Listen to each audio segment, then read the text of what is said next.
Hey guys, how you doing? This is Manga etc. and I'm here today to bring the review for My Hero Academia manga chapter 402.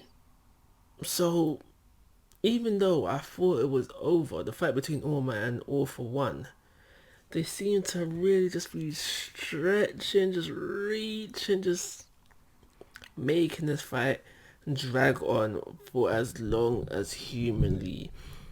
I think this is past human comprehension at this point, but just dragging it along for as long as possible. And it's because of that my usual complaints remain. We are going nowhere very fast. The pacing is moving slow. Whichever way you want to phrase it, it's not a good look for the manga. It's really not a good look for the manga at all. But within this chapter,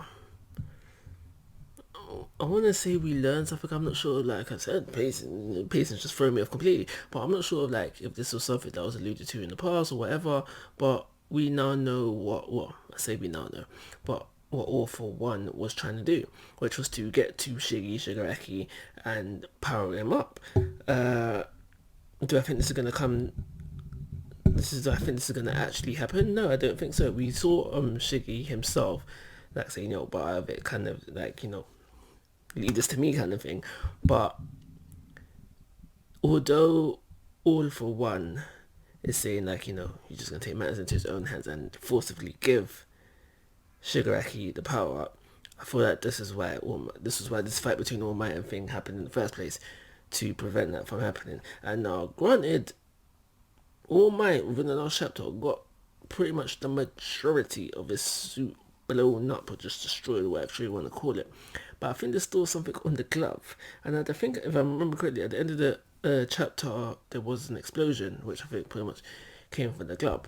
So after all this hard work and kind of alluding to there being something special about All Might with the whole thing within the flashback and saying that he's more unhinged than his master, I really hope he does get the W. Though within his death, obviously, because I do still feel like there was a red flag for his death within this fight from the very beginning. So yeah, give him the W, but the W and the L, the W and the L, if you will, because I really intrinsically do think he deserves it. Because if he doesn't stop All for One, and All for One then turns around and is able to give the power to Shigaraki, I feel like this is just all for nothing. I'm okay with All Might failing in the sense of where he doesn't outright defeat One for All, but he does run out of time, so therefore he technically does win. I'm alright with that, but I think just give him the biggest W that you could possibly give him. That's the way I see it as well.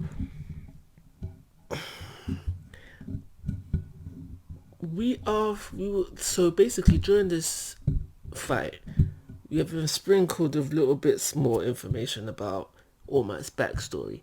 I thought that possibly this fight would have led to like a full backstory, if you will, where we see All Might actually get the One for All, but I don't think that's going to be the case as well. I think it was just little sprinkles to make this fight give some depth to this fight, but I'm not feeling it.